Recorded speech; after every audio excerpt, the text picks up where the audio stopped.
Most people never go this far, but if the heart is not tended, human beings can go even here.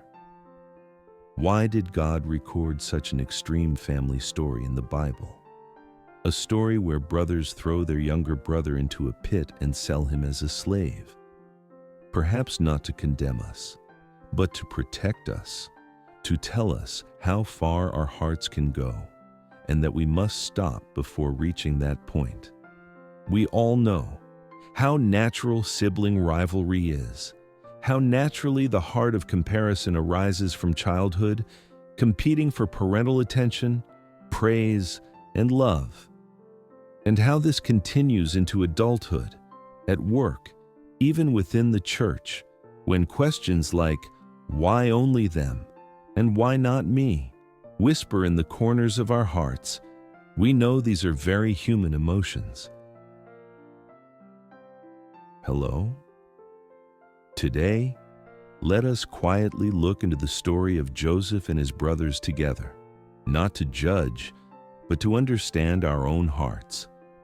Genesis records Joseph having dreams where his brothers' sheaves bow down to his sheaf, dreams where the sun, moon, and 11 stars bow down to him.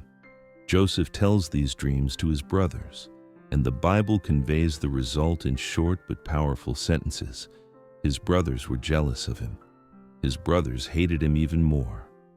From jealousy to hatred, and the text records that they hated him even more. Emotions were accumulating.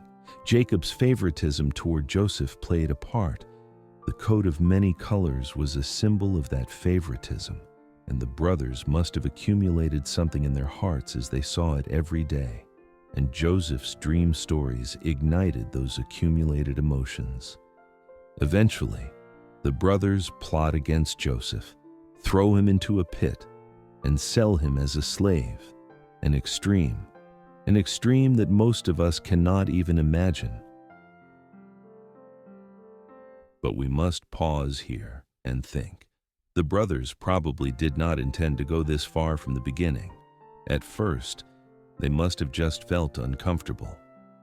Why does Father love only Joseph more?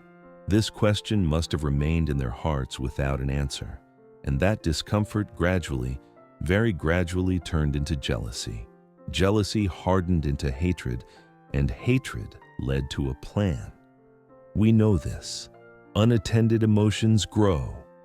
Jealousy itself is not the problem. The comparing heart itself is not a sin. We are human, and these emotions arise naturally. The problem is how we handle those emotions. Whether we notice them, name them, and lay them down before God, or just bury them deep in our hearts and let them accumulate.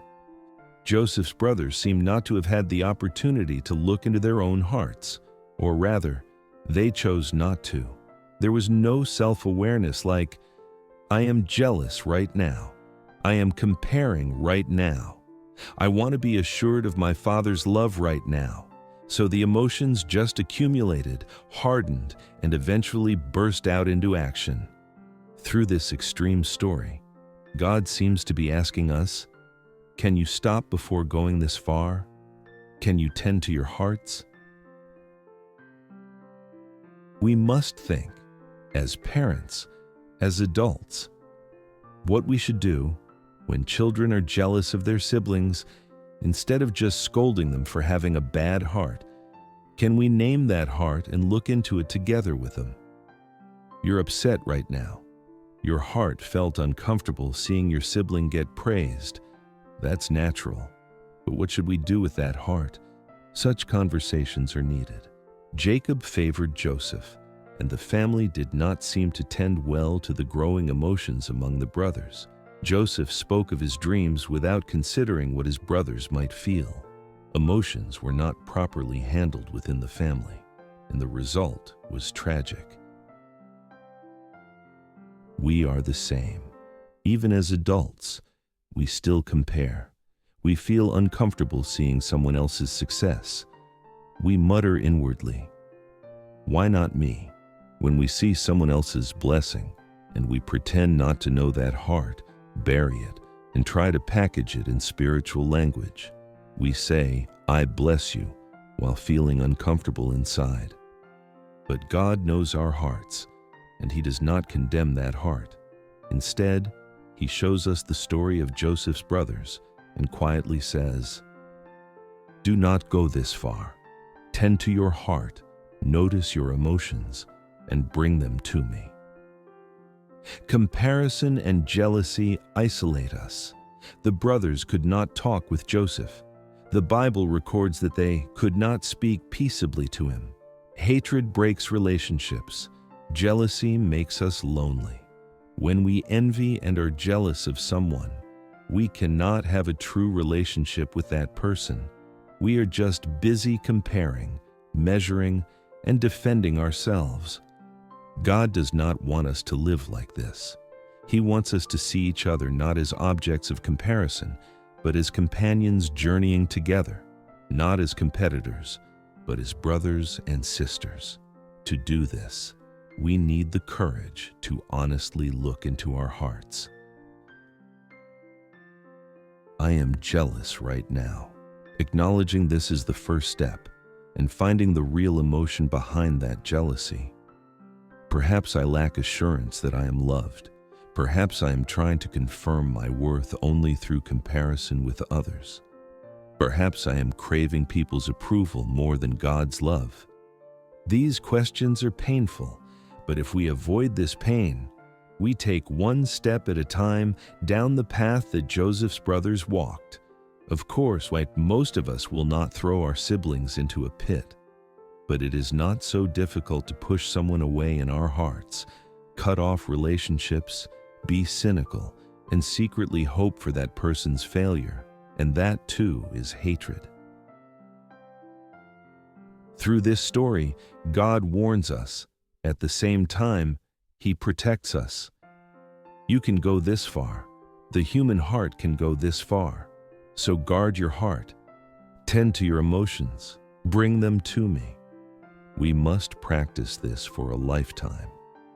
The practice of noticing jealousy and comparison, naming them, and bringing them to God.